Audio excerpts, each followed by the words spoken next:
இன்னைக்கு நம்ம வாட்டர்மெலன் சேமியா ஐஸ்கிரீம் தான் பண்ண போறோம். அதுக்கு ஃபர்ஸ்ட் ஒரு வாட்டர்மெலன் எடுத்து ஜூஸ் போடுறதுக்காக சின்ன சின்னதா கட் பண்ணிக்கலாம். கட் பண்ண வாட்டர்மெலனை ஜூஸ் பண்ணிக்கலாம்.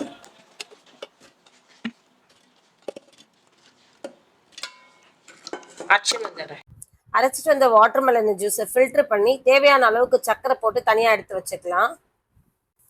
இனிப்புக்கு நான் இங்க வந்து 3 ஸ்பூன் சர்க்கரை ஆட் பண்ணிருக்கேன். உங்களுக்கு இனிப்பு எந்த அளவுக்கு தேவைப்படுமோ அதுக்கேற்ற மாதிரி சர்க்கரை ஆட் பண்ணிக்கலாம். இப்போ நான் ஒரு கப் சேமியாவை எடுத்து தனியாக பொன்னிறமாகறவரையும் வறுத்து அப்புறம் தண்ணி ஊற்றி வேக வச்சுருக்கேன். சேமியா நல்லா வெந்ததுக்கப்புறம் இதில் எக்ஸஸாக இருக்க வாட்டரை ஃபில்டர் பண்ணிவிட்டு சேமியா மட்டும் நம்ம தனியாக எடுத்து வச்சுக்கலாம். சேமியா நல்லா ஆறுனதுக்கப்புறமா ஐஸ்கிரீம் மோல்டில் ஃபர்ஸ்ட் லேயர் வந்து பிளெயின் சேமியா ஆட் பண்ணிடணும்.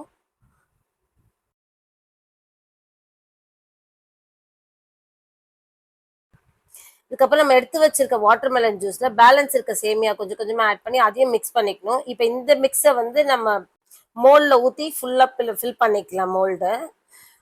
இதுக்கப்புறம் மேலேயும் கொஞ்சம் பிளெயின் சேமியா ஆட் பண்ணிட்டு மோல்டை க்ளோஸ் பண்ணி ஃப்ரீசரில் வச்சிடலாம். ஃப்ரிட்ஜில் ஒரு 6 ஹவர்ஸ்க்கு மேலே இருந்தால் அது செட் ஆகிடும். நான் ஓவர் நைட் தான் விட்டேன்.